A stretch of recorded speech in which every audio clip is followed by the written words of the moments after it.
አሜን እግዚአብሔር ይመስገን ስሜ ሽፈራው ይባላል ቀደም ሲልም እንደተገለጸው የእግዚአብሔርን ቃል ልናገር እዚህ ስፍራ ቆሜያለሁ ከአንደኛ ጴጥሮስ ምዕራፍ 5 ላይ ከፍተን መጽሐፍ ቅዱስ ያዘን ሁላችንም ለቃሉ ክብር ቆም ብለን እናነብና ጸልያን እናንተ ተቀመጣላችሁ እኔ ቃሉን መናገሬን ይቀጥላለሁ ከተመቻችሁ ለቃሉ ክብር ቆም ትሉና አንደኛ ጴጥሮስ ምዕራፍ 5 ላይ የሚገኘውን ክፍል የጌታን ቃል እናነባለን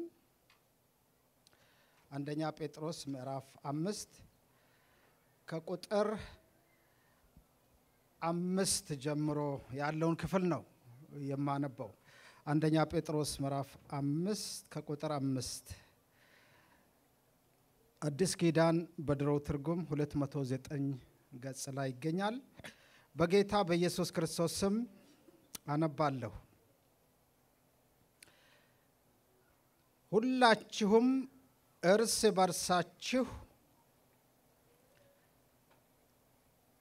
እየተዋረዳችሁ ትሕትናን እንደ ልብስ ታጠቁ እግዚአብሔር ትዕቢተኞችን ይቃወማልና ለትሑታን ግን ጸጋን ይሰጣል እንግዲህ በጊዜው ከፍ እንዲያደርጋችሁ ከኃይለኛው ከእግዚአብሔር እጅ በታች ራሳችሁን አዋርዱ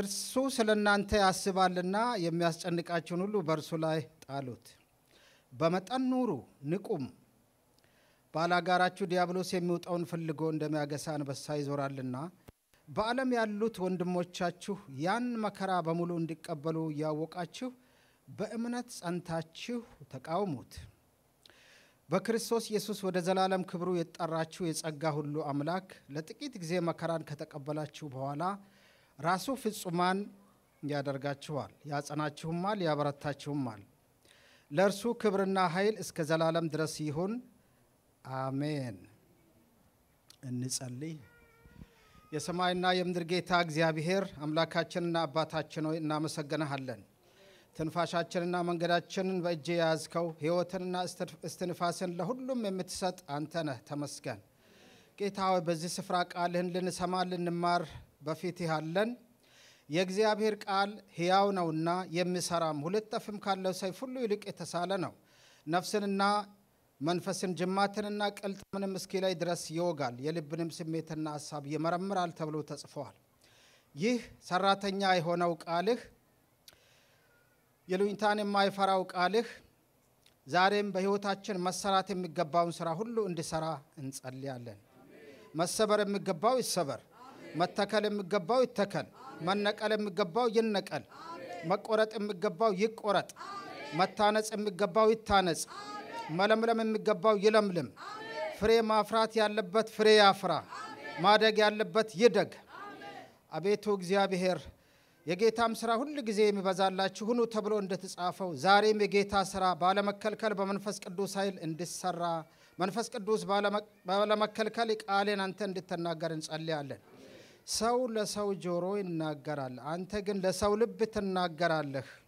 ዛሬም ጌታ መንፈስ ቅዱስ እንደፈቀድክ ለልባችን እንድትናገር እንጸልያለን የእግዚአብሔር ቃል እውነት ሲነገር የማይወድ የሚቆጣ የምናደድ ቃሉን ሊያጨናግፍ የተዘራውን ፍሬ ወፎች ለቅመው እንደሚወስዱት ሊያደርግ የሚፈልግ የአጋንንት ተልእኮ የዲያብሎስ ሰራዊት በኢየሱስ የተመታ ይሁን ቁጣ መብረቅ ድንጋጤና እሳት በአጋንንት ላይ ይውረድ ሰላም ደስታ እረፍት መጽናናትና ድል ለኛና ለቅዱሳን ሁሉ ይሁን ክብር ምስጋና አምልኮና ስግደት ለሰራዊት ጌታ ለእግዚአብሔር ይሁን በኢየሱስ ክርስቶስ ገናና ስም አሜን ጌታ ይባርካችሁ ተቀመጡ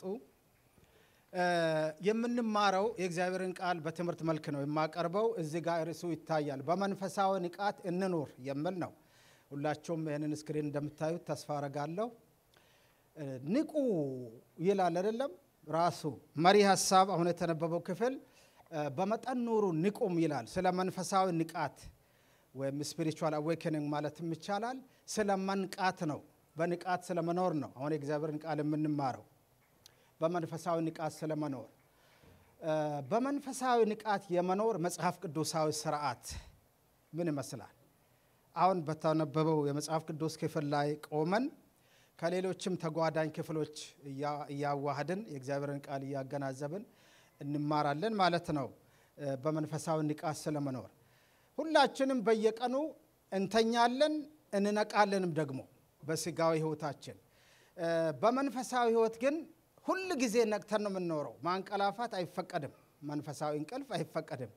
ከእንቅልፍ የምትነሱበት ሰዓት አሁን እንደደረሰ ዘመኑን ይወቁ ይላል አይደል? ሮሜ 13 በስጋችን በየቀኑ ከ8 እስከ 9 ወይም ከ6 እስከ 8 ሰዓት እንተኛለን። ኖርማል ነው፣ ለጤንነት ተጠቅሟል በየቀኑ። በመንፈሳዊ ህይወት ግን መተኛት አይፈቀድም። ለአንድም ሰዓት መተኛት አደጋ አለው ማለት ነው። መንፈሳዊ ንቃት ምንድነው ታዲያ? መንፈሳዊ ንቃት ምንድነው? ንቃት የእንቅልፍ ተቃራኒ ነው። ሁላችንም እንደምናውቀው የነቃና የተኛ ሰው እኩል ማሰብና መናገር ወይም መስራት አይችልም። ሁለት አይነት ንቃትና እንቅልፍ አለ፣ ተፈጥሯዊና መንፈሳዊ። እንደምናውቀው በአካላዊው ወይም ተፈጥሯዊ እንቅልፍ በየቀኑ ተኝተን መተናል። ምናልባት ባለፈው ሌሊት ስራ ያደርን ካልሆነ በስተቀር ሁላችንም ለተወሰነ ጊዜ ተኝተናል አይደል? እኔ ራሴ የተኛው አይመስላችሁ? በቂ እንቅልፍ ተኝቼ ነው ወደዚህ የመጣሁት። ያ ባይሆን በፊታችሁ መቆም ባልቻልኩ ዛሬ ጠዋት።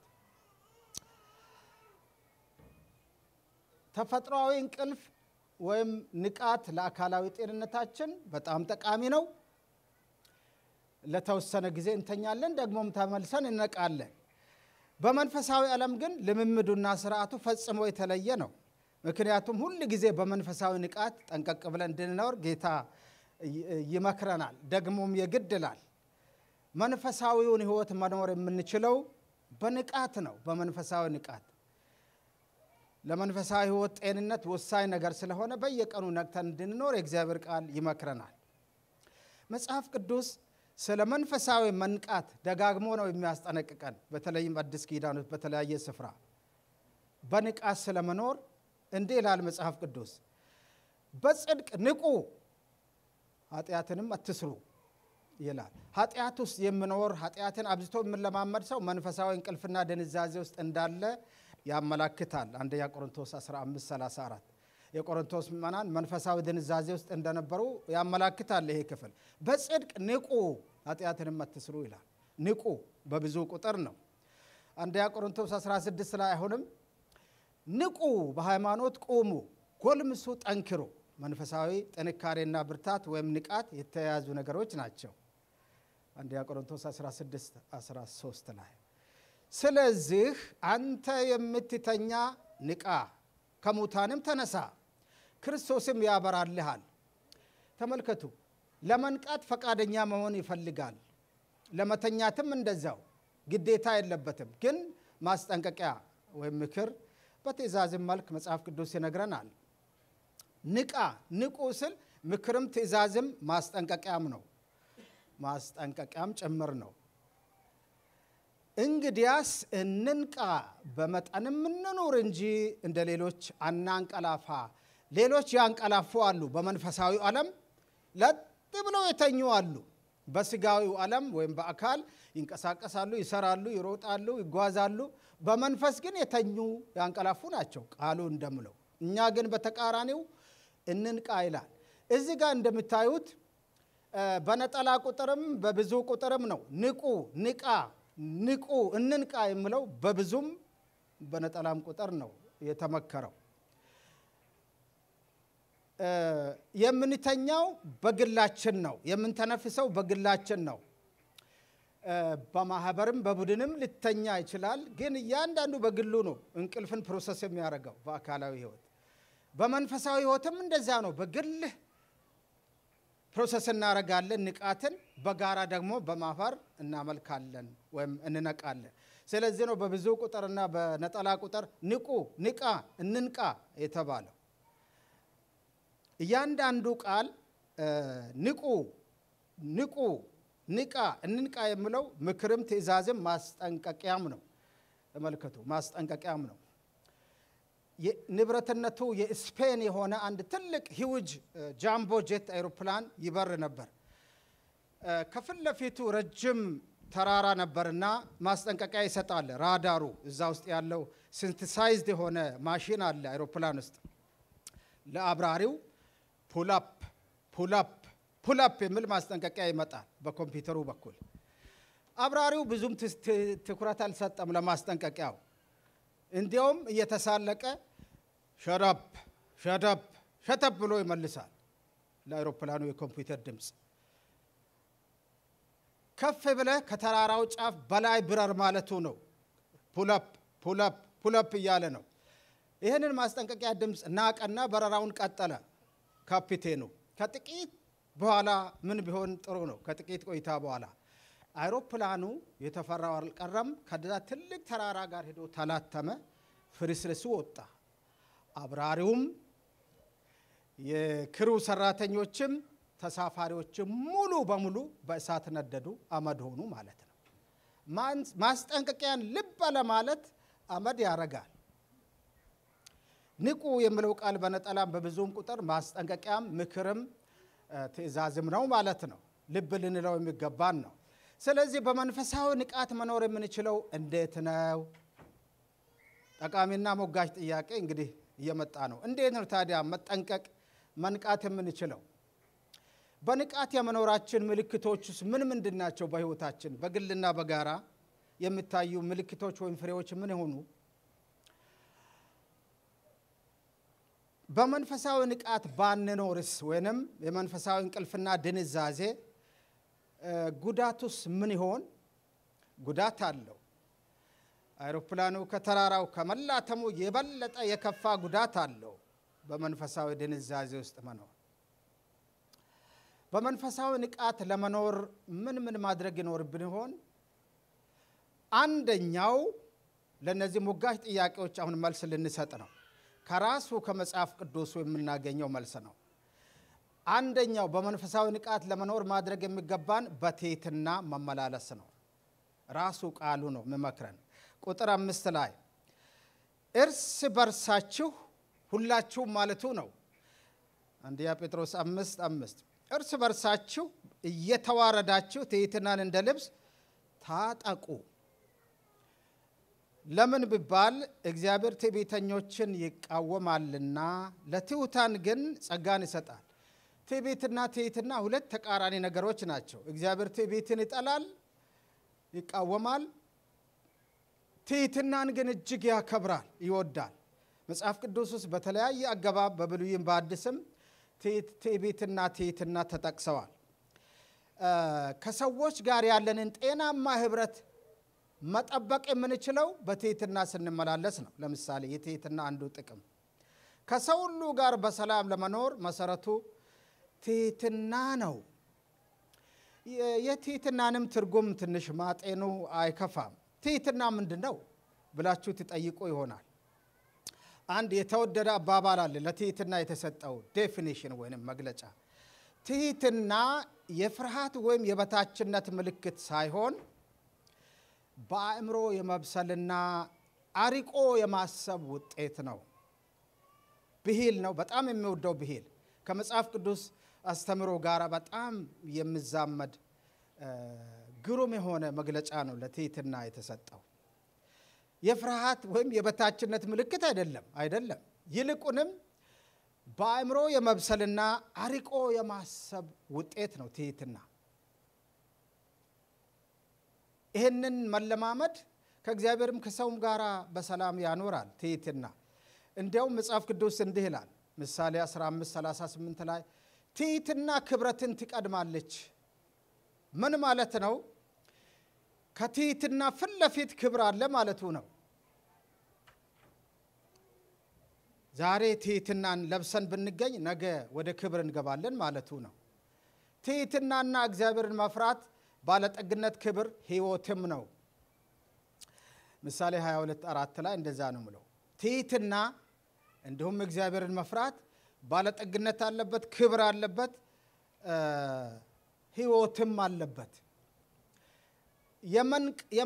የመነቃቂያ ጅማሬም ነው። ያለ ትህትና መንፈሳዊ ንቃት የለም በሌላ አገላለጽ። ስለዚህ ፈርጀ ብዙ የሆነ ጥቅምና ፋይዳ አለው ማለት ነው ትህትና።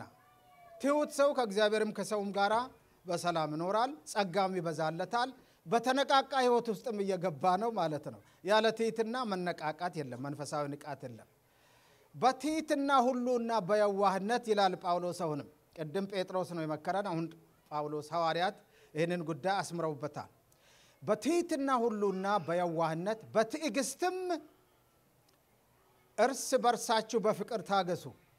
ኤፌሶን 4:2 የቅዱሳንን የመንፈስ አንድነት እንዴት እንደሚያጠነክር ተመልከቱ። ትሕትና የመንፈስን ህብረት አጥብቆ የሚይዝ የሚያጸና መንፈሳዊ ቅመም ወይ ሙጫ ነው ማለትም እንችላለን። ትሕትና በሌለበት ሰላምም የለም ከሰውና ከእግዚአብሔር ጋር። እያንዳንዱ ባልንጀራው ከራሱ ይልቅ እንዲሻል በትሕትና ይቁጠር።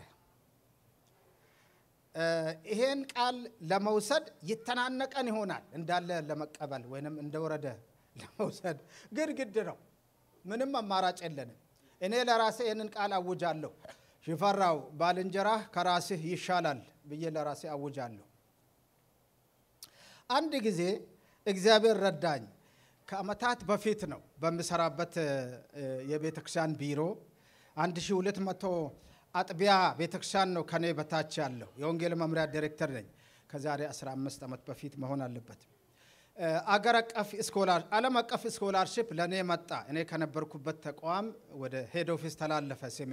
የሌላ ሰው በሁለተኛ ደረጃ ሄድ ኦፊስ ስብሰባ ላይ ብሔራዊ ስብሰባ ላይ ያለን የኔ ስም ከዛ ወጥቶ የሌላ ሰው ስም ተላልፏል ለስኮላርሺፕ ኮሚቴ። ጉባኤ ላይ ክው ብዬ ደነገጥኩ። መቼም ሰው ነኝና ስሜ የጠፋ። በኋላ ከራሴ ጋር ትግል ገጠምኩ። ለወንድሜ ይበልጣል ይሻላል ብዬ ልልቀቀው ወይስ ቢጠይቅ መብት አለኝ። በዛ አገር አቀፍ ጉባኤ አጠገቤ የነበረው አንድ ወዳጄ ይሄን ነገር ወረቀቱን ሪፖርት እየተነበበ ነው አየኸው ይሄን ነገር ስለው ግድ የለም ዝም በል አንድም ቃል እንዳትናገር አለኝ። በለው መብቴ ላይ መጣ። ምን ይሻላል? ሽፈራው ሰማህ፣ ለራሴ ነው የምናገረው። ባልንጀራህ ካንተ ይሻላል ዝም በል ተባልኳ። መንፈስ ቅዱስ ነው ያቀበለኝ።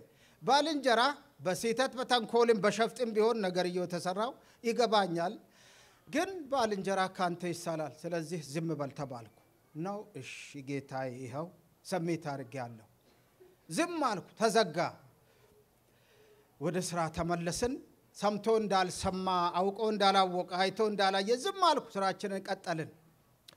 ያ ወዳጅም ያው ትምህርቱን ቀጠለ በመላላክ። እኔም ዝም ለጌታ ትቼ በበጎ ህሊና ነው ያው። በኋላ ምን ቢሆን ጥሩ ነው? ከቆይታ በኋላ ዓለም አቀፍ 100% ስኮላርሺፕ እና ኢንሹራንስ ከዛኛው ብዙ እጥፍ የሚበልጥ አንድም የሰው እጅ የሌለበት ከአውሮፓ መንግስት ተዘጋጅቶ መጣልኛ። እግዚአብሔር ስኪስ ተመልከቱ። አቤት ትሕትና ያለው ወርቅና ሀብት እንዴት ያለ ድንቅ ነው።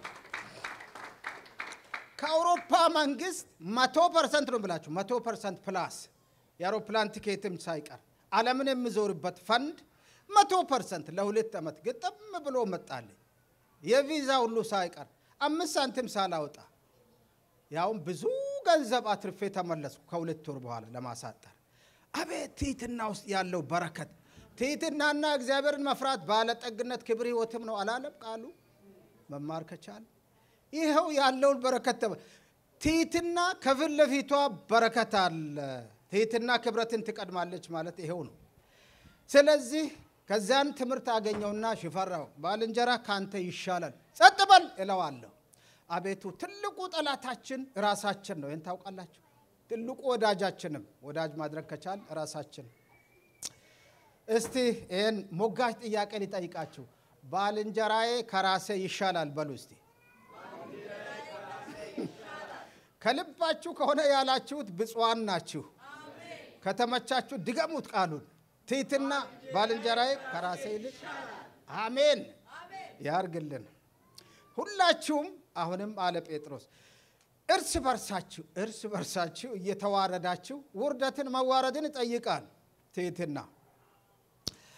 ትሕትናን እንደ ልብስ ታጠቁ። እግዚአብሔር ትዕቢተኞችን ይቃወማልና ለትሑታን ግን ጸጋን ይሰጣል። ጸጋን ያስላጫል ወይንም ይገፋል ትዕቢት። እግዚአብሔር ከትዕቢት ይጠብቀን በእውነት። ትልቁ የትሕትና ምሳሌያችን ለነገሩ ራሱ ጌታ ኢየሱስ ክርስቶስ ነው። እንዲህ ብሏል፣ እናንተ ደካሞች ሸክማችሁ የከበደ ሁሉ ወደ እኔ ኑ እኔም አሳርፋችኋለሁ ለነፍሳችሁም ረፍት ታገኛላችሁ ብሎ አላበቃም ከእኔም ተማሩ እኔ የዋህ በልቤም ትሁት ነኝና ለነፍሳችሁም ረፍት ታገኛ እንዴ ትሁት ነኝ አለ እኮ የትህትናው ጥግ የመስቀል ሞቱ ነው ጻድቅና ጌታ ኃያል የዘላለም አምላክ ሆኖ ስለኔና ስለናንተ ኃጢአት ሥጋ ለብሶ ተዋርዶ በእንጨት ከመሞት እንጨት ላይ ራቁቱን ተሰቅሎ ከመሞት የሚበልጥ ትህትና የታለ የትም ትህትናን ለመማር ሲፈልግ የክርስቶስን መስቀል አያለሁ ራሴን እንቃለሁ ከዚህ የሚበልጥ ትህትና ከየት ይገኝ ማንም ሰው እንደ ኢየሱስ እኔ ትሁት ነኝ ከኔ ተማሩ ሊል የሚችል ማንም የለም የሃይማኖት መሪም ቢሆን ማንም አይገኝም እንደ ኢየሱስ ክብር ለስሙ ይሁን ትሁቱ ጌታ የትምህርታችን ምንጭ ሆነው ጌታ እርሱ ነው ከኔ ተማሩ ኮፒ አርጉ ኮርጁ ማለቱ ነው የኮፒራይት መብት አይጠይቅም ኢየሱስ መኮረጅ ተፈቅዷል ከኢየሱስ ብቻ ከሰው መኮረጅ ነው ኃጢአት ወንጀል ሊሆን የሚችለው ከኢየሱስ መኮረጅ ተፈቅዷል አሜን ከኢየሱስ የሚኮርጁ ሰዎች እንደውም ብፁዓን ናቸው ተገኝቶ ነው ከሰው መኮረጅ ነው የሚቀናን አይደለ አንድ ጊዜ የመጽሐፍ ቅዱስ ትምህርት ቤት ነው በፈተና ጊዜ ሰዎች ይሰራሉ ፈተናውን ይሰራሉ መንፈሳዊ ትምህርት ቤት ነው በእድሜ ጠና ያሉ አንድ ተማሪ ፈተናው ከበዳቸውና እየኮረጁ ይሰራሉ እየሰረቁ ከጎረቤት አስተማሪው መጣና ተቆጣቸው ምን ነው ምን ነካውት ይሄ እኮ ፈተና ነው ብሎ ገሰጻቸው አስተማሪው ሰውየው ትንሽ ለማመናፈስ ሞከሩ እንዴ የሚሰራው ለራሴ መሰለ እንዴ ለጌታ ቤት እኮ ነው የሚሰራው ብለው አመናፈሱት ለጌታም ቤት ቢሆን መኮረጃ አይፈቀድም መልሱ ይሄ ነው እግዚአብሔር እንዲህ ይላል ሰማይ ዙፋኔ ነው ምድርም የእግሬ መረገጫ ናት የማርፍበት ስፍራ ምንድነው የምትሰሩልኝ ቤት ምንድነው ምን አይነት ነው እነዚህን ሁሉ እጄ ሰርታለችና እነዚህ ሁሉ የኔ ናቸው አለ ለእስራኤላውያን በኢየሩሳሌም ቤተ መቅደስ እየሰሩ እግዚአብሔርን ለማጓጓት ሞክረዋል መሰለኝ ነገር ግን አለ ያላሰቡትን ነገር ሰጣቸው ነገራቸው እግዚአብሔር ኢሳይያስ 66 ነገር ግን ወደዚህ ወደ ትሁት መንፈሱም ወደ ተሰበረ በቃሌም ወደ ሚንቀጠቀጥ ሰው እመለከታለሁ አለ ኢሳይያስ 66:2 ቃልቤን የሚስበው ይሄ ነው የምትሰሩልኝ ቤት አይደለም አለ እነን ፋሲሊቲ ህንጻ እየነካው አይደለም በጎሊና ይኖራቸው የኢየሩሳሌምን ቤተ መቅደስ ነው ቃሉ የሚለው ነው ለነገሩ ደስ የሚለኝ ቃልቤን የሚስበው ይሄ ትሁቱ ሰውዬ ነው ካለ በቃሌ የሚንቀጠቀጥ ሰው መንፈሱ የተሰበረ መንፈሳዊ ስብራት ለነማ አባቴ ሆይ ልቤን ስበርልኝ ትቤት ታውቁትለ ተስፋዬ ጋብሶ ከዛሬ 48 ዓመት በፊት የዘመረው ለኔም አባቴ ሆይ ልቤን ስበርልኝ ትቤቴ ጠፍቶ ትይትናን ስጠኝ something like that የረጅም ዘመን መዝሙር ነው አሁንም ያ ተስፋዬ ቀጥ ብሎ ቆሞ እየዘመረ ነው 1970 ዓመተ ምህረት ነው ያን መዝሙር የዘመረው አራት ተከታታይ ካሴት ያወጣ እግዚአብሔር ትዕቢታችንን ሽሮልን ትውታን ያድርገን ትህትናን ጥሎ የሚሄድ ሰው ማንን እንደመስል ታውቃላችሁ እናት እንደወለደች ራቁቱን የሚሄድ ሰው አብዷል ወይስ ጤነኛ ነው ልክ ራቁቱን ነው የሚሄደው በእግዚአብሔር ፊት ሲታይ አሳፋሪ ነው ማለት ነው በሰው ፊት ሲታይ ቆንጆ ልብስ የለበሰ ሱፍ ግጥም ያደረገ ሊመስል ይችላል ግን እግዚአብሔር ራቁቴን ነህ ይላል ትህትናውን የጣለ ሰው ስለዚህ በመንፈሳዊ ንቃት መኖር የምንችለው በትህትና ነው የትህትናንም ፋይዳ ያያየን ነው እግዚአብሔርም ካንተ ዘንድ የሚሻው ምንድነው አለ በነብዩ ሚክያስ በኩል ፍርድን ታደርግ ዘንድ ፍርድ ማለት ፍትህ ማለት ነው የድሮ አማርኛ ነው ፍርድ የሚለው ምህረትንም ትወድ ዘንድ ከአምላኬም ጋር በትህትና ትሄድ ዘንድ አይደለምን ብዙ ሜዳዊ ስርዓቶችን እየፈጸሙ የእግዚአብሔርን ቀልብ ለመሳብ ይሞክሩ ነበር አይሁዶች በብሉይ ኪዳን ዘመን ያን ሁሉ እግዚአብሔር ናቀው ጥቅ ብሎ አለፈ ካንተ ዘንድ የሚሻውን ነገር ልንገርህ አለ ፍርድን ፍትህን ታደርግ ዘንድ ፍትሃዊ ትሆን ዘንድ ምህረት ማለት ለማይገባው ሰው መልካም ነገር ማድረግ ማለት ነው ይቅርታ አይደለም እዚህ ጋር ይቅርታ ሌላ አግባብ አለው ከአምላኬም ከእግዚአብሔር ዘንድ በትሕትና ትሄድ ዘንድ ከአምላኬ ጋር በትሕትና ትሄድ ዘንድ ነው እኮ የእግዚአብሔር ፍላጎት እንጂ ሌላውን ነገር በማድረግ አትሸውደኝም ማለቱ ነው። አንድ ጊዜ እንግሊዝ ሀገር አንድ ቤተክርስቲያን ላገለግል ሄጄ ሼፊልድ የሚባል ከተማ የቤተክርስቲያኑ መጋቢ ጋር ተገናኝተን የፕሮግራሙ ሰዓት እስኪደርስ እንጫወታለን ቡና ሻይ እያልን። እግዚአብሔር የረዳው ታዋቂ አገልጋይ ነው። ብዙ ዓለም እየዞረ ያገለግላል ያ ሰው። ጌታ ኢየሱስ እንዲህ አለኝ አለ። አንድ ምስክርነት የሚገርም ምስክርነት ነው። ከዛሬ 3 ዓመት በፊት በአገልግሎትህ እኔን ለማስደነቅ አትሞክር አለኝ ጌታ ኢየሱስ አለ። እኔ በአገልግሎት እኔን የሚያስደንቀኝ ነገር የለም፣ ይልቅስ ከኔ ጋር በትሕትና ብትሄድ ያዋጣሃል። ራስን ዝቅ አድርገህ ከኔ ጋር በጤናማ ህብረት ኑር፣ እሱ ነው የሚያዋጣ ብሎ ጌታ መከረኝ አለ። ትልቅ ትምህርት አገኘሁ ለኔ።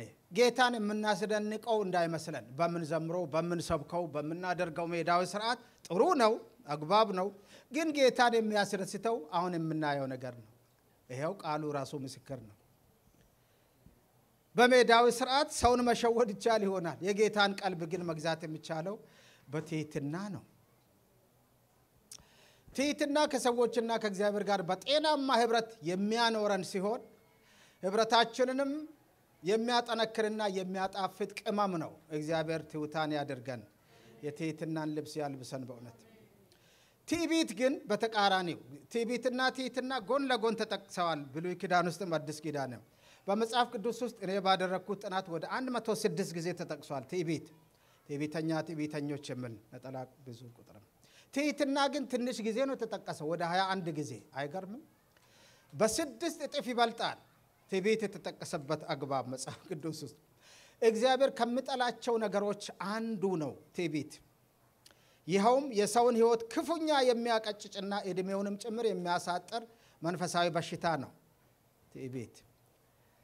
ትዕቢት ጥፋትን፣ ኩሩ መንፈስም ውድቀትን ትቀድማለች፣ ትሕትናም ክብረትን ትቀድማለች ይላል መጽሐፍ ቅዱስ። ምሳሌ ውስጥ አንድ የእንግሊዝኛ ቃል አለ፣ በጣም ግሩም ቃል። ብዙዎቻችን ያው አሜሪካ ስለምንኖር እንግሊዝኛ እንደማይከብደን ተስፋ አረጋለሁ። እንዲህ ይላል be humble or be humbled። ቀላል ነው፣ ውስብስብ ይመስላል፣ ግን ከባድ አይመስለኝም። ምን ማለት ነው? ወደ አማርኛ ስንቀይረው ትሑት ሁን ካለበለዚያ ትዋረዳለህ ማለት ነው። ምርጫው የኛ ነው። ትሑት ሁን be humble or be humbled, there is no in between። አይገርምም? ምርጫው የግል ወይም የነፍስ ወከፍ ነው። ሁላችንንም በእኩል ደረጃ በነፍስ ወከፍ ይመለከታል ይሄ መልእክት። ጥቂት አማኞች ወይም ለመሪዎች ብቻ አይደለም፣ ለሁላችንም ይሰራል ይሄ መርህ። ትሑታን እንሁን ካለበለዚያ ውርደት ይጠብቃል ከጥቂት ቆይታ በኋላ ነው። እግዚአብሔር ትሑታን ያድርገን። እድሜው የሚረዝምለት ሰው ትሑት ሰው ነው።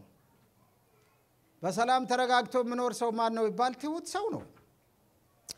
ሰው ሳይወድቅ በፊት ልቡ ከፍ ከፍ ይላል ወይም ይታበያል ይላል ምሳሌ 18። ትሕትናም ክብረትን ትቀድማለች። ተመልከቱ፣ ፕሪኮንዲሽን ነው፣ ቅድመ ሁኔታ ነው። ሰው ከፊት ለፊት ገደል ይጠብቀዋል። ከዛ በፊት ልቡ ከፍ መታበይ፣ ልቡ ማበጥ ይጀምራል፣ ግን ውድቀት ይጠብቀዋል። ትሕትናም ክብርን ትቀድማለች። ከትሕትና ፊት ለፊት ክብር ይጠብቃል ማለት ነው። ትዕቢት ጥፋትን፣ ኩሩ መንፈስም ውድቀትን ይቀድማል። ከእቡያን ወይም ከትዕቢተኞች ጋር ምርኮ ለመካፈል ከመካፈል ይልቅ ከትሑታን ጋር በተዋረደ መንፈስ መሆን ይሻላል ይላል። አንድ ወዳጅ አለ፣ የ40 ዓመት ወዳጅነት አለን ከዛ ወንድም ጋር ከሃይስኩል ዘመን ጀምሮ። በጣም ትሑት ነው፣ ጠንቃቃ ነው፣ ንግግሩ ሁሉ በጨዋነት የተሞላ ነው። ከሱ ጋር ቁጭ ብዬ ሰምቼው ንግግሩን አልጠግብም። ቋንቋ ራሱ የሚማርበት ሰው ነው። ወደ 5 ቋንቋ ነው ይችላል። የሚገርመኝ ሰው፣ እንደ ቤተሰብም መልካም ትስስር አለን። ከኔ ጋር በተለይ 40 ዓመት የዘለቀ የማይሰለች ጣፋጭ የሆነ ወዳጅነት አለን። የአንድ ቤተክርስቲያን መጋቢ ነው አዲስ አበባ። ከትሑታን ጋራ የምለው እሱን ነው። በተዋረደ መንፈስ መሆን ይሻላል። እንግዲህ በንቃት ለመኖር በመንፈሳዊ ንቃት ለመኖር እስካሁን ድረስ እንዳየነው የመጀመሪያው ነገር ትሕትናን መልበስ ነው። ትሕትና ጸጋንም ያለብሳል። በትሕትና የሚመላለሰው መንፈሳዊ መነቃቃት ውስጥ ገብቷል፣ እዛ አጥር ክልል ውስጥ ገብቷል። ሁለተኛው በመንፈሳዊ ንቃት ለመኖር የምናደርገው የምንለማመደው ነገር ራሳችንን ማዋረድ ነው። ራሳችንን በማዋረድ እንነቃለን። ንቃት ነው በራሱ። ይኸው ቁጥር 6 ላይ አንደኛ ጴጥሮስ 5:6 እንግዲህ አያያዥ ቃል ነው። አንድ ጠቃሚ ሐሳብ እየመጣ ነው ማለት ነው። እንግዲህ ከተባለ ቀደም ሲል ካለው ከተገለጸው ጋር የሚያያዝ እንግዲህ በጊዜው ከፍ እንዲያደርጋችሁ ከኃይለኛው ከእግዚአብሔር እጅ በታች ራሳችሁን አዋርዱ። ራስን ማዋረድ የመንቃት መንገድ ነው። ሰው ራሱን ሲያዋርድ ነቃ ይላል፣ መንፈሳዊ ንቃት ውስጥ ይገባል ማለት ነው። ለእግዚአብሔር በመገዛትና በመስገድ ወይንም በሌላ ቀላል አማርኛ እግዚአብሔርን በማምለክ እንነቃለን። አምልኮ የመነቃቂያ መንገድ ነው።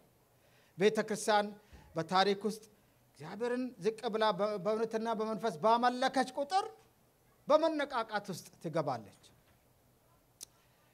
እግዚአብሔር ሁሉን የሚገዛ ጌታ እንደመሆኑ ራሳችንን በፊቱ በማዋረድ ልንገዛለት፣ ልንሰግድለትና ልናመልከው ይገባል።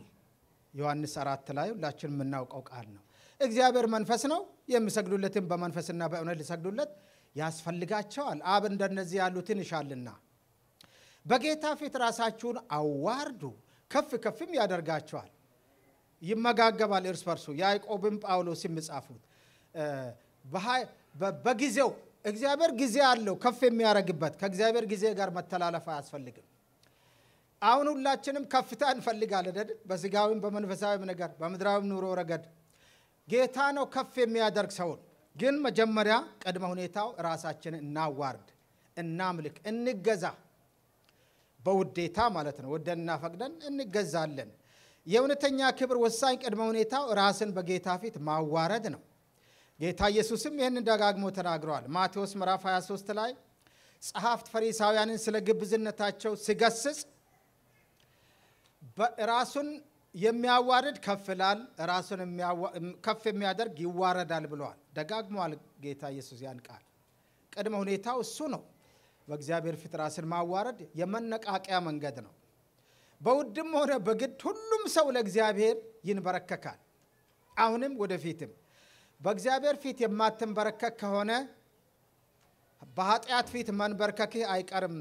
የአበው ብሂል ነው። በጣም ግሩም የሆነ ኃይለኛ አባባል ነው። መንፈሳዊነት ያለው አባባል ነው። በእግዚአብሔር ፊት ለመንበርከክ የሚቀፍ ከሆነ ሳትወድ በኃጢአት ፊት ትንበረከካለህ። ወገኖች ለኃጢአት ከመንበርከክ ለእግዚአብሔር መንበርከክ አይሻልም? አረ ይሻላል። ምርጥ የሆነ የህይወት ዘይቤ ነው ለእግዚአብሔር መንበርከክ። ውርደት አይደለም፣ ክብር ነው። ክብር ከፊት ለፊት አለ። ኃጢአት ነው ለጊዜው አንበርክኮ የበለጠ ወደ ገደል የሚከተል። ለኃጢአት አንንበረከክም፣ ለእግዚአብሔር ግን እንንበረከካለን።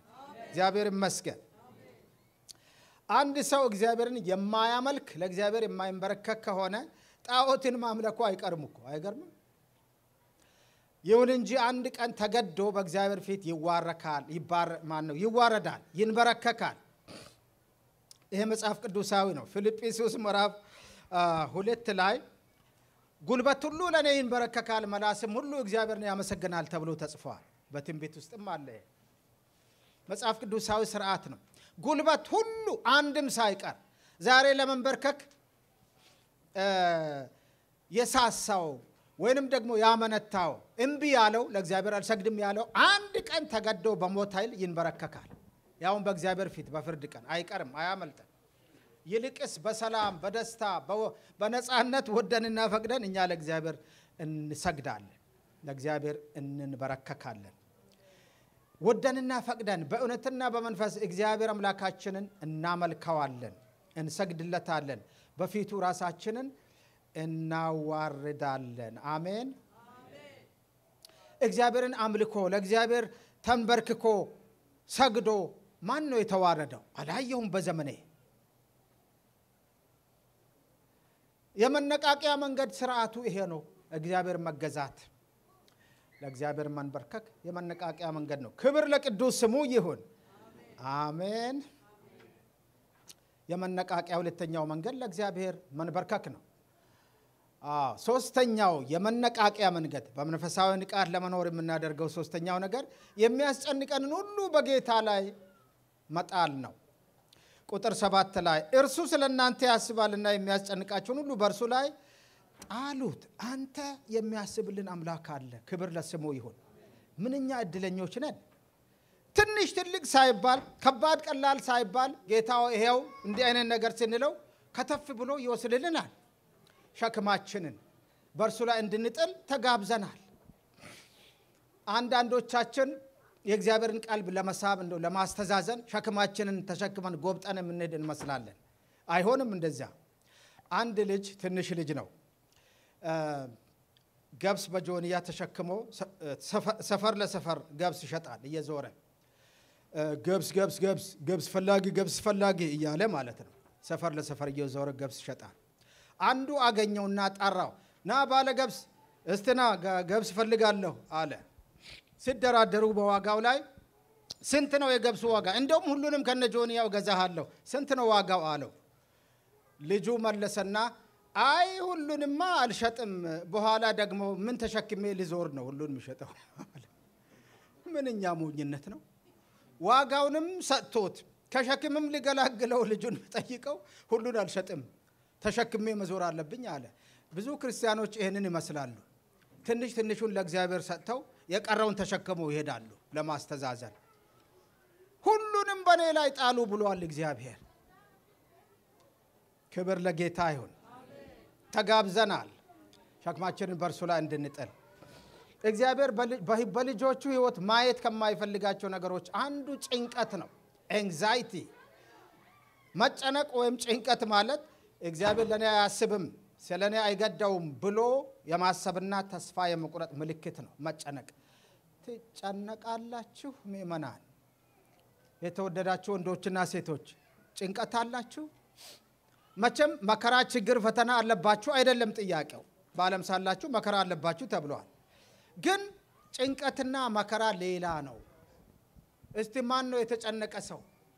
ጌታ ኢየሱስ ብዙ ጊዜ ለምትበሉት፣ ለምትጠጡት፣ ስለምትለብሱት ለምን ትጨነቃላችሁ ብሏል አይደል? ማቴዎስ 6 ተዝላችኋል።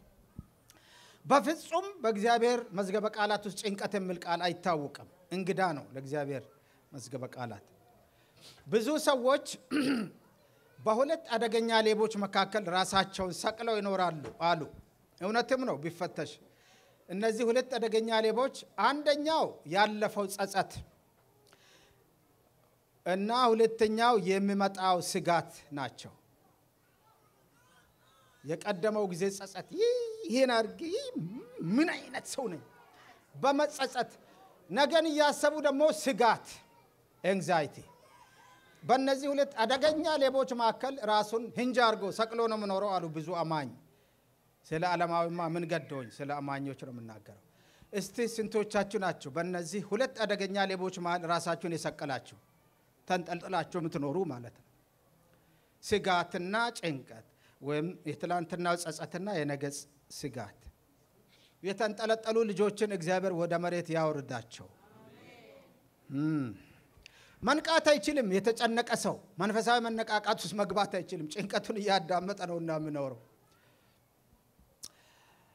የሚያስጨንቅ ነገር ይኖር ይሆናል። ስለዚህም ነው የሚያስጨንቃችሁን ሁሉ በእርሱ ላይ ጣሉ የተባለው። ስለኛ የሚያስብልና የሚወደን ቸርና መሐሪው ሰማያዊ አባታችን አለ። ፍቅሩ የማያልቅበት፣ ምህረቱ የማያልቅበት ጌታ አለ። ጭንቀታችንን ከኛ ላይ ወስዶ ሊያሳርፈን ሊገላግለን የሚፈልግ። ስለዚህም የሚያስጨንቀንን ሁሉ በእርሱ ላይ ጥለንና በሰላም ተረጋግተን እንድንኖር ተጠርተናል። ኢሳይያስ 26 ላይ እንዲህ ይላል አለ መጽሐፍ ቅዱስ፣ ባንተ ታምናለችና ባንተ ለምትደገፍ ነፍስ ፈጽመህ በሰላም ትጠብቃታለህ። ጌታ እግዚአብሔር የዘላለም አምባ ነውና ለዘላለም በእግዚአብሔር ታመኑ ብሎ ይመክረናል። ኢሳይያስ ምዕራፍ 26 ቁጥር 3 እና 4። በእግዚአብሔር የምትታመን ነፍስ በሰላም ተረጋግታ ትኖራለች፣ ከጭንቀት ነፃ ሆና ማለት ነው። ስለዚህ በመንፈሳዊ ንቃት ለመኖር ማድረግ ያለብን ሶስተኛው ነገር ጭንቀታችንን በእግዚአብሔር ላይ መጣል ነው። አራተኛው አይዟችሁ እየጨረስኩ ነው። አራተኛው በመንፈሳዊ ንቃቱ ስለመኖር ዲያብሎስን መቃወም ነው። መንፈሳዊ ውጊያ ነው። መንፈሳዊ ህይወት መንፈሳዊ ውጊያም አለበት። ራሱ መጽሐፍ ቅዱስ ነው ስለዚህም ይመክረን። ባላጋራችሁ ዲያብሎስ የሚወጣውን ፈልጎ እንደሚያገሳ አንበሳ ይዞራልና በእምነት ጸንታችሁ ተቃወሙት። ወረድ ብዬ ነው ያነበብኩት። በእምነት ጸንታችሁ ተቃወሙት። ያዕቆብ ውስጥም ዲያብሎስን ተቃወሙት ከናንተም ይሸሻል ተብሎ ተጽፏል። ስለ መንፈሳዊ ውጊያ በጣም ሰፊ ትምህርት አለ ራሱን የቻለ። አሁን ሁሉን መዳሰስ አንችልም። ግን በመንፈሳዊ ንቃት ለመኖር ማድረግ ከሚገባን ነጥቦች አንዱ ከዲያብሎስ ጋር መፋለም ነው። ህይወታችን በእግዚአብሔር ሰላም የተጠበቀም ነው፣ በመንፈሳዊ ውጊያም የተጠመደ ነው። አይገርምም? ፓራዶክስ ይመስላል። ጌታ ኢየሱስ ራሱ ተዋግቶ አሳይቶናል አይደለ? ከዲያብሎስ ይፈተን ዘንድ ወደ ምድረ በዳ በመንፈስ እየተመራ እንደሄደ መጽሐፍ ቅዱስ ይነግረናል። ማቴዎስ 4 ሉቃስ 4 ላይ 3 ብርቱ ፈተናዎችን ዲያብሎስ አቅርቦበት ነበር። ሶስቱንም በድል ተወጣው እንዲህ ተብሎ ተጽፏል እያለ መጽሐፍ ቅዱስ ኤፌሶን ውስጥም ሲነግረን በጌታና በኃይሉ ችሎት የበረታችሁ ነው፣ የዲያብሎስን ሽንገላ ትቃወሙ ዘንድ እንዲቻላችሁ የእግዚአብሔርን ዕቃ ጦር ሁሉ ልበሱ፣ መጋደላችን ከደምና ከሰው ጋር ከደምና ከሥጋ ጋር አይደለምና ከአለቆችና ከስልጣናት ጋር ከዚህም ከጨለማ ዓለም ገዢዎች ጋር በሰማያዊ ስፍራም ካለ ከክፋት መንፈሳውያን ሰራዊት ጋር ነው እንጂ። ስለዚህ በክፉ ቀን ለመቃወም ሁሉንም ፈጽማችሁ ለመቆም እንድትችሉ የእግዚአብሔርን ዕቃ ጦር ሁሉ ልበሱ እያለ ይቀጥላል እስከ ቁጥር 18። በመንፈሳዊ ውጊያ ውስጥ የተጠመዱ ክርስቲያኖች ብፁዓን ናቸው፣ የድል ሰዎችም ናቸው፣ የተነቃቁም ናቸው። ዲያብሎስን ሳንቃወም መነቃቃት አይታሰብም። ብርቱ የሆነ ተስፋ የማይቆርጥ ጠላት አለ። ነገር ግን በክርስቶስ ኢየሱስ የተሸነፈ ጠላት አለ።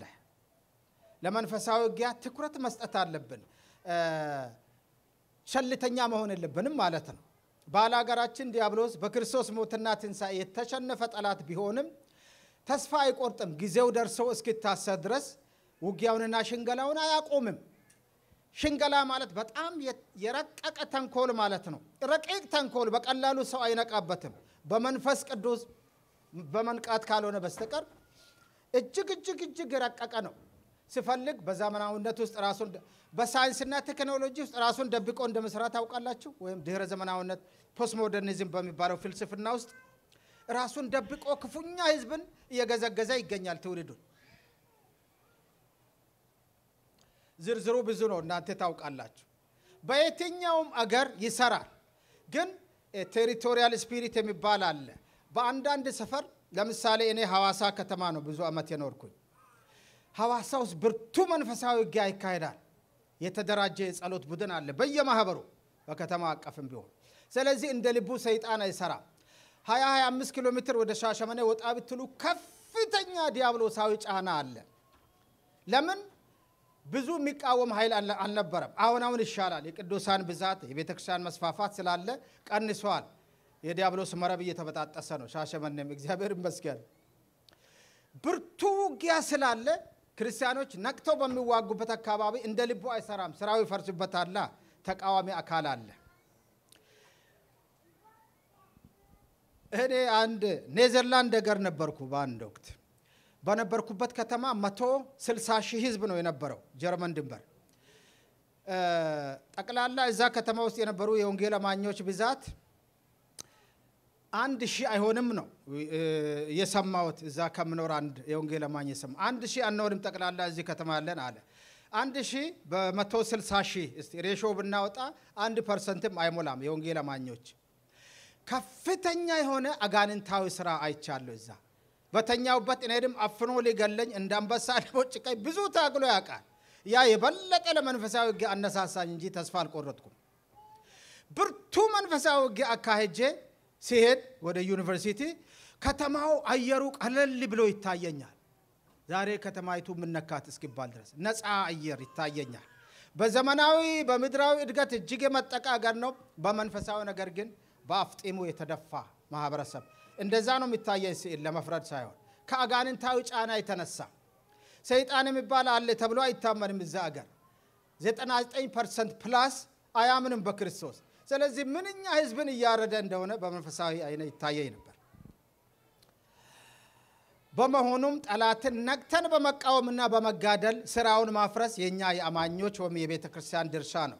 መንፈሳዊ መነቃቃት የሚታሰበው ያኔ ነው። ዲያብሎስን ተቃውሙት ከናንተም ይሸሻል ነው ብሎ ፊዚካሊ ይሸሻል። ካልሸሸ በአጠገባችን ጎረቤታችን ሆኖ ይኖራል ማለት ነው። ሌላ ትርጉም ካልሸሸ ድል አገኘ ማለት ነው። መንገድ አገኘ፣ በር አገኘ ማለት ነው። ያንን ስራውን የሌብነት ስራውን ለመስራት ስለዚህ እያንዳንዳችን በእውነት ባለንበት ሰፈር ብርቱ መንፈሳዊ ውጊያ ልናካሄድ ስልጣን ተሰጥቶናል። ጌታ ኢየሱስ እንዲህ አለ አይደል? ሉቃስ 10 ላይ ሰይጣንን እንደ መብረቅ ከሰማይ ሲወድቅ አየሁ፣ እነሆ እባቡንና ግንጡን ትረግጡ ዘንድ በጠላትም ኃይል ሁሉ ላይ ስልጣን ሰጥቻችኋለሁ፣ የሚጎዳችሁ ምንም የለም አለ። ስልጣን ተሰጥቶናል። የሚገርመው ብዙ ክርስቲያኖች መንፈሳዊ ስልጣን በዲያብሎስ ላይ እንዳላቸው እንዲያውቁ አይፈልግም። ሰይጣን አሳች ስለሆነ አራት ጊዜ ተሸንፈዋል ዲያብሎስ በመጽሐፍ ቅዱስ ውስጥ። 2 ጊዜ በቀደመው ዘመን፣ 2 ጊዜ ከዚህ በኋላ በሚመጣው ዘመን ነው የሚሸነፈው። 2 ጊዜ የመጀመሪያው ከሰማይ ተጣለ፣ ኢሳይያስ 14 ሕዝቅኤል 28 ከሰማይ ተጣለ። በትዕቢቱ ምክንያት ከስሩ ያሉትን መላእክት ይዞ ተጣለ። 2ኛ ጊዜ ጌታ ኢየሱስ በመስቀል ላይ ስራውን አፈራረሰበት የዛሬ 2000 ዓመት በፊት። ከዚህ በኋላ 2 ጊዜ ይጠብቅ። አሁን የተሸነፈ ጠላት ነው። ከክርስቶስ መስቀል በኋላ ተሸንፎ መሸነፉን ግን ሳይቀበል ወዲያ ወዲህ እያለ ያንዣብባል፣ እንደ አንበሳ ይዞራል፣ የተኛውን ለማዋጥ ማለት ነው። ከዚህ በኋላ ጌታ ኢየሱስ ከሰማይ በታላቅ ኃይልና በታላቅ ስልጣን በእሳት ነበልባል ሲገለጥ መጽሐፍ ቅዱስ እንደምነግረን የመጀመሪያው ስራ ሰይጣንን ይዞ ለ1000 ዓመት እስራት ወደ ጥልቁ ይጥለዋል። ክብር ለጌታ ይሁን። ያን ጊዜ ሙሉ በሙሉ ስራው ይፈርስበታል። ለ1000 ዓመት ጸጥ ረጭ ያለ ምድራዊ ገነት ይቀጥላል ማለት ነው። እሱ ነገር ፍጻሜ የሆነ ሰፊ ትንተና ስለምፈልግ እዛ አንገባ። ግን የሰይጣን 3ኛው ድል የሚመታበት ፕሮግራም በመለኮት ተይዟል።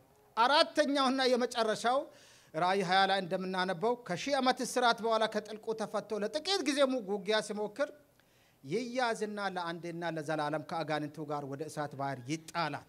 once and for all። ክብር ለእግዚአብሔር ይሁን። እስከዚያ ድረስ ግን በገደብ ስለምሰራ ከሚቃወሙት እየሸሸ ከማይቃወሙት ጋር እየተጠጋ ስራውን ይሰራል። በመንፈሳዊ መነቃቃት ለመኖር ከፈለግን በርትተን መንፈሳዊ ውጊያ እናካሄድ። አሜን። ወደ መጨረሻው እንዲህ ይላል፣ እንግዲህ ለእግዚአብሔር ተገዙ፣ ዲያብሎስን ግን ተቃወሙ፣ ከናንተም ይሸሻል። ለእግዚአብሔር የማይገዛ ሰው በነገራችን ላይ ዲያብሎስን ለመቃወም አቅምም የለው፣ አይችልም፣ አፉንም አይከፍትም። ስለዚህ ወሳኝ ቅድመ ሁኔታው በዲያብሎስ ላይ ድልን ለመቀዳጀት ለእግዚአብሔር መገዛት ነው። ያውቃል ደግሞ ሰይጣን ብልጥ አይደለ? ማን እንደሚገዛ ማን እንደማይገዛ ለይቶ ያውቃል። ስለዚህ በሰይጣን እንዳንታለል እባካችሁ ማለቱ ነው። በሰይጣን እንዳንታለል የእርሱን ሐሳብ አንስተውምና 2 ቆሮንቶስ 2:11 ያትታል፣ አሳች ነው እንዳንስት። የመጨረሻው በመንፈሳዊ ንቃት ለመኖር ዲያብሎስን ከመፋለምና ከመንፈሳዊ ውጊያ ቀጥሎ የመጨረሻው በመንፈሳዊ መነቃቃት ለመኖር የሚረዳን የሚመጣውን ክብር በመጠባበቅ መኖር ነው። አንተ ክብር ይጠብቀናል። ክብር ለጌታ ይሁን። ይኸው ቁጥር 10 ላይ በዚሁ ክፍላችን እንዲህ ይላል፣ በክርስቶስ ኢየሱስ ወደ ዘላለም ክብሩ የጠራችሁ የጸጋ ሁሉ አምላክ እግዚአብሔር ለጥቂት ጊዜ መከራን ከተቀበላችሁ በኋላ ራሱ ፍጹማን ያደርጋችኋል፣ ያጸናችሁማል፣ ያበረታችሁማል። ለጥቂት ጊዜ መከራ ውስጥ ተግዳሮት ውስጥ እናልፋለን። ይሁን እንጂ ክብር ይጠብቀናል። ሮሜ ምዕራፍ 8 ቁጥር 18 ላይ ያለውን ላስታውሳችሁ ታውቁታላችሁ። ሮሜ 8:18 ለኛም ማለትም ለአማኞች ሊገለጥ ካለው ክብር ጋር ቢመዛዘን የአሁኑ ዘመን ስቃይ ምንም እንዳይደለ አስባለሁ። አሁን በስቃይ ነው የምንኖረው፣ ግን በሰላም ነው ደግሞ። የፍጥረት ናፍቆት የእግዚአብሔር ልጆች ክብር መገላለጥ ይጠባበቃልና ታላቅ ክብር ይጠብቀናል፣ ታላቅ ርስት ይጠብቀናል። ታውቃላችሁ እኛ አገራችን በሰማይ ነውና ከዚያም የሚመጣ ጌታ ክርስቶስን እንጠባበቃለን። እርሱም የተዋረደውን ስጋችንን ክቡር ስጋውን እንዲመስል ሁሉን እንደሚችልበት አሰራር ይለውጠዋል። ይሄ ክብር ነው። ከቅዱሳን መነጠቅ ጀምሮ የሚከተሉት ስቴፖች ወይንም ደረጃዎች በሙሉ ክብር ናቸው። እሱን ክብር መተንተን ሌላ ሰፊ ጊዜ ስለምጠይቅ ግን ክብር ይጠብቀናል። እስቲ ክብር ይጠብቀኛል በሉ። እውነት ነው እኮ መጽሐፍ ቅዱሳዊ እውነት ነው። ይሄ ራሱ እግዚአብሔር ነው ወደ ክብር የጠራን። በክርስቶስ ኢየሱስ በኩል ለተጠሩት ብቻ ነው ያ ክብር የሚመለከታቸው። እግዚአብሔር ይመስገን። ስለዚህ ባለ ተስፋ መሆን፣ በተስፋ ደስተኛ በመሆን በልዩ ልዩ መከራ እንኳን ስናልፍ ተስፋ አለመቆረጥ ተገቢ ነው ማለት ነው። በተስፋ ደስ ይበላችሁ፣ በመከራ ታገሱ፣ በጸሎት ጽኑ። ሮሜ 12 ላይ የትኛው ተስፋ? የተባረከው ተስፋችን የክርስቶስ መገለጥ ነው። ክብር ለስሙ ይሁን። ጌታ ሲገለጥ እኛም እንገለጣለን፣ ወደ ክብራችን እንገባለን። ይህ ነው ተብሎ በምድራዊ ልሳን በቋንቋ የማይገለጽ ታላቅ ክብር፣ የማይደበዝዝ ክብር በእውነት ይጠብቀናል። አንደኛ ተሰሎንቄ ምዕራፍ 4 ላይ ጌታን በአየር ለመቀበል ከነርሱ ጋር በደመና እንነጠቃለን፣ እንደዚሁም ሁሉ ጊዜ ከጌታ ጋር እንሆናለን ተብሎ የተጻፈው ቃል አለ።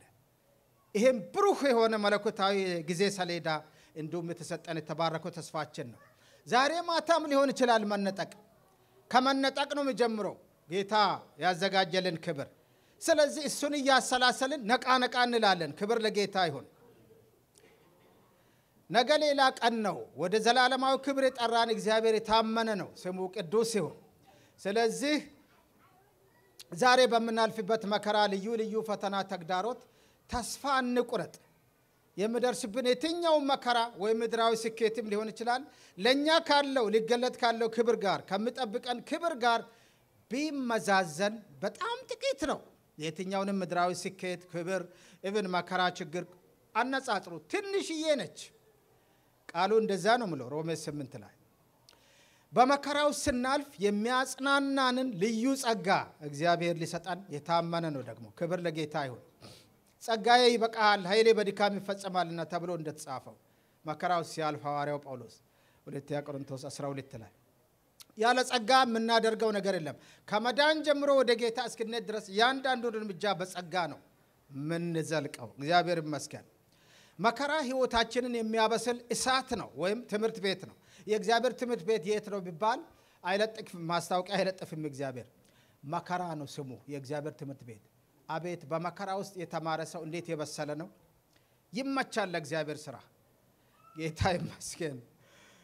መልእክቴን ሳጠቃልል በመንፈሳዊ ንቃት እንኑር ነው ያልኳችሁ ወይንም የተባል ነው ከእግዚአብሔር ቃል።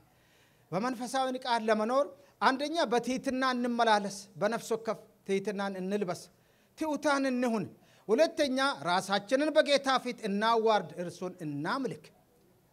ሶስተኛ የሚያስጨንቀንን ሁሉ በሚያስብልን በደጉ በመልካሙ በቅዱሱ አባታችን በእግዚአብሔር ላይ እንጣል። ይሄም ግሩም ዕድል አለን የትም መቼም። አራተኛ በመንፈሳዊ ንቃት ለመኖር ዲያብሎስን ነቅተን እንቃወም፣ በመንፈሳዊ ውጊያ ዝንጎች አንሁን፣ በጸሎት እንጋደል።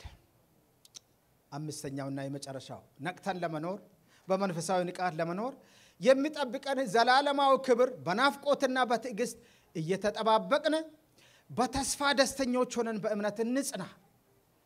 አሁን ከምናየው ከምናስበው ከዚህም ከዚያም ይልቅ ሁላችንን የሚጠቀልል ክብር የሆነ ተስፋ የጌታ ምጽአት ነው። አንርሳ እሱ። ክብር ይጠብቀናል። እግዚአብሔር ይመስገን። እንግዲህ እንደ እግዚአብሔር ልጆች እንደ ክርስቶስ ተከታዮች በመንፈሳዊ ንቃት ልንኖር ተጠርተናል። የጠራንም ራሱ እግዚአብሔር ነው። እነዚህን መንፈሳዊ ነገሮች የማንለማመድ ከሆነ ግን በብርቱ መንፈሳዊ ድንዛዜና እንቅልፍ ውስጥ እንዳለን ልብ ማለት ተገቢ ነው። ቅድም ያየናቸውን እነዚያን 5 ነገሮች የማንለማመድ ከሆነ ኦሬዲ ድንዛዜ ውስጥ አለን ማለት ነው። አደጋ ውስጥ አለን ማለት ነው። ኦኬ። ስለዚህ በመንፈሳዊ ንቃት እንድንኖርና ነቅተን እንድንመላለስ ጌታ ይርዳን። አሜን። እንጸልይ። በክርስቶስ ኢየሱስ ወደ ዘላለም ክብርህ የጠራህን የጸጋ ሁሉ አምላክ እግዚአብሔር አባታችንና አምላካችን ሆይ እናመሰግንሃለን። ካንቀላፉት ጋር እንዳንተኛ በመንፈሳዊ እንቅልፍ ውስጥ እንዳንገኝ ነቅተን በመንፈስ እንድንኖርና እንድንመላለስ በሕያው ቃልህ ስለመከርከን አባት ሆይ እናመሰግንሃለን። በመንፈሳዊ ንቃት ውስጥ ለመኖር ንቁ እንንቃ ተብሎ በተጻፈው መሰረት ቃልህን ተምረናል። ዛሬም አስታውሶናል። መንፈስ ቅዱስ እንደ ቃልህ መኖር የምንችልበት ጸጋና ኃይል ለኔም ለወገኖችም እንድጨመርልን አባት ሆይ እንጠይቅሃለን። ስለሰማህን ተመስገን።